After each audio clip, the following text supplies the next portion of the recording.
মশলা মাথায় আসতেছে না, বা কোন একটা প্রশ্নের উত্তর খুঁজতে গিয়ে দিনের পর দিন তিনি একদম পাগল প্রায় হয়ে গেছে, মাথায় কোনো ব্যাপারেই আসতেছে না। একদিন উনি কোথায় যাচ্ছেন, হঠাৎ করে মুষলধারে বৃষ্টি আসলো। ঠিক এমন সময়ে পালকিতে চড়ে নিজামুদ্দিন মাহবুব ইলাহি কোথাও যাচ্ছেন। ওই দরবেশ বৃষ্টি আসছে, তাই মাহবুব ইলাহি নিজামুদ্দিন আউলিয়া পালকির নিচে গিয়ে হাঁটতেছে। যে পালকির নিচে ঢুকলেন, সাথে সাথে তার ওই মশলার উত্তর জানা হয়ে গেল।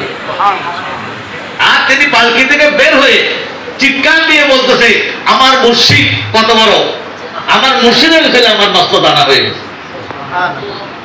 তখন নিজামুদ্দিন মাহবুব ইলাহি তার সাথে যারা আছে সাগরেদ, এই দরবেশ কি বলে শুনো, মুরিদ যদি দেখতে চাও তাকে দেখো।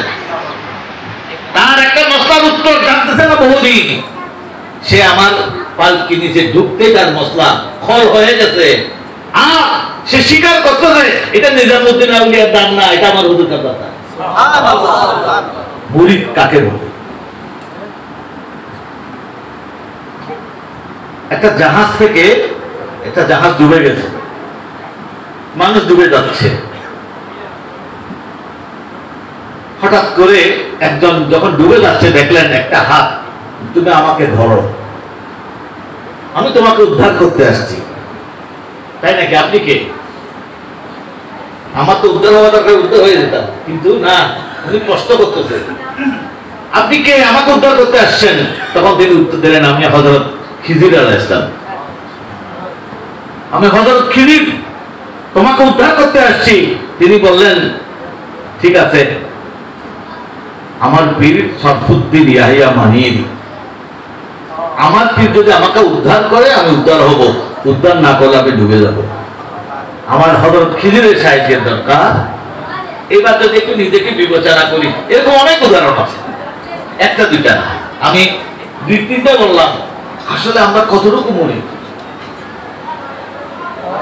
আমরা তো এখনো নিজের ইচ্ছাকে পীরের ইচ্ছার উপর প্রাধান্য দেই।